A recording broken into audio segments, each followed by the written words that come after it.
Hello and welcome back to the Little Scale Cars YouTube channel. Today in the review box we have another Bburago 164th. This time it is the Ferrari Monza SP1.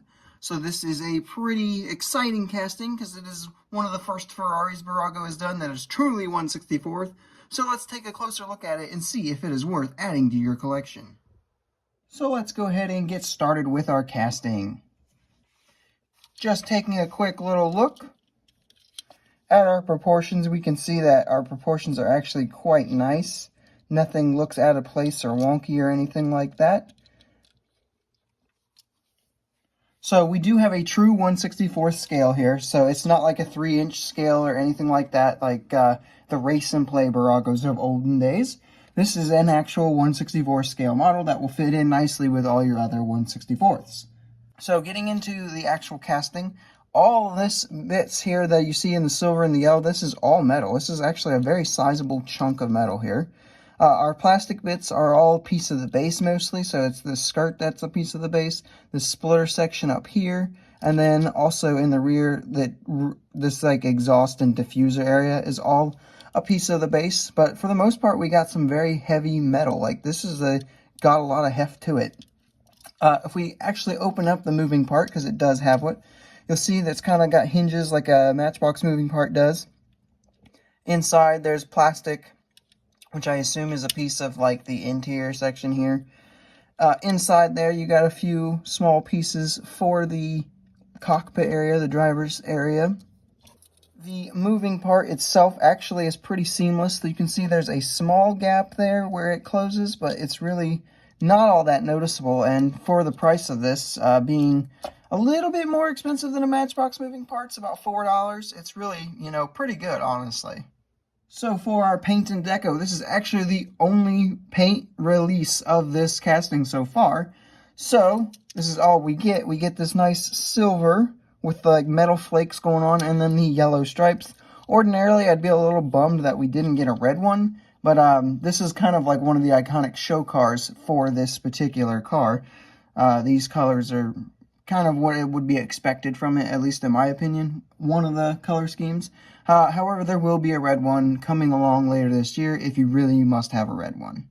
Details time. So getting started up front, we do get headlights. These are printed on. They do look really, really nice. We got a nice Ferrari logo right up here.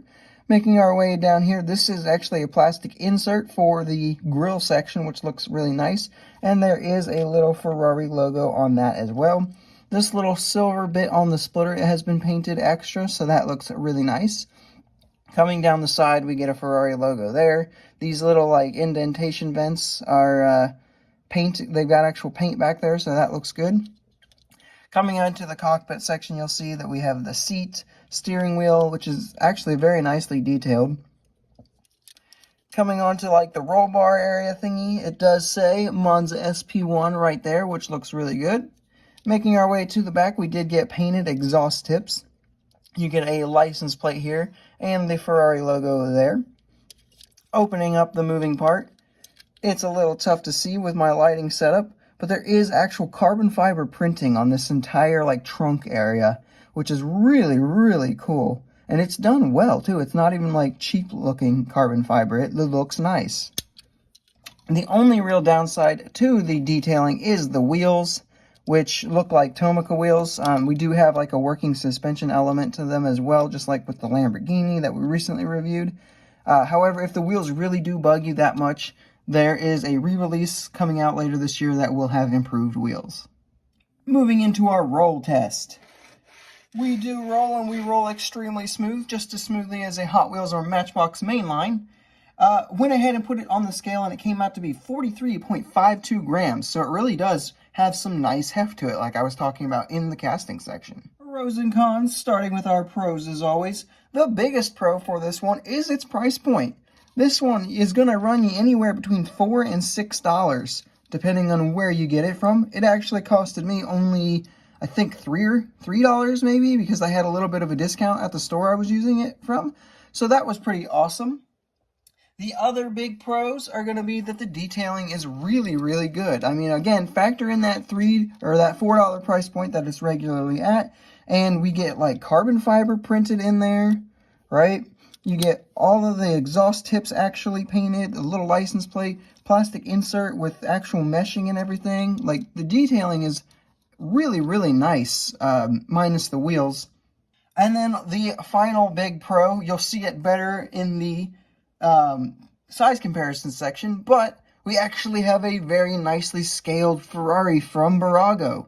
Like, this thing scales just fine with all your other collections, and it's really, really nice to see. All things come with cons, though, and this one is no different. We have already discussed it, and you can see it with your eyes. Those wheels are yucky. Yeah, those wheels are just not good. But like I did say, we do have a upcoming re-release with improved wheels. It'll be the same kind of packaging and new line that Bburago has created. That will also include the red one. So, a lot of exciting things coming for this casting. I don't know how much those ones will be, if they'll still be at like the $4 price point or not. But if these wheels really bother you that much and you want the $4 price point, just do a quick wheel swap with whatever wheels you want.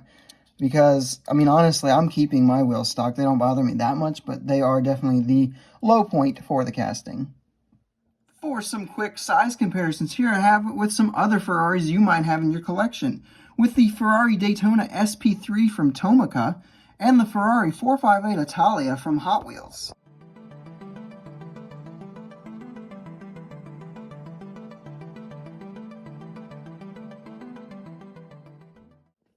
And here we have it with some other Italian supercars you might own, with the Pininfarina Battista from Hot Wheels, and the Lamborghini Huracan Evo from Mini GT.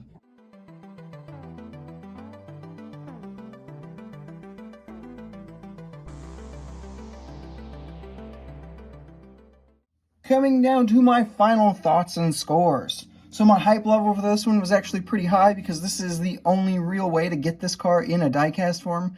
I believe there is another one in 1/64 that is resin, super expensive, not for me. So the hype level was a 9.5 out of 10. The execution of this one, other than the wheels, I'm very, very satisfied, and I'm honestly kind of in love with this model. So the 9.5 again for execution. Community input. We put this one on the Instagram story, and you guys gave me your thoughts, and this was the tally here. I kind of screwed it up a little bit, so I factored in some of the answers that I got as well, and it's going to come out to be an 8.2, which makes our overall score a 9.06, which will round up to a 9.1, which I feel like is a pretty good score for this one. I am absolutely in love with this thing, honestly. Like, the wheels really don't even bother me all that much. But I will definitely be getting the updated version as well to get those nicer wheels, and also because I want the red version. For the price point of like the $4, I really don't know what else you could ask for. Like, the detailing is better than most Hot Wheels premiums, which are like $6 or $7. This is about half that price, and the detailing is better in some aspects. This thing is really nicely detailed, it rolls really nicely, and it even has carbon fiber on it, on the inside. So really, I'm honestly very, very impressed with this one. So yeah, this is definitely one that I would highly recommend to all Ferrari lovers and anyone who's just in general a supercar fan or collector. This is definitely one that I would not miss out on. And if the wheels really bother you that much, just wait for the later releases because they have much nicer wheels. And that is indeed all I have for this video, guys. I hope you enjoyed it. If you did, make sure you leave a like. Subscribe if you are new, and leave a comment telling me what your thoughts were on this particular model, if it surprised you as much as it did me, and I will see you in the next video.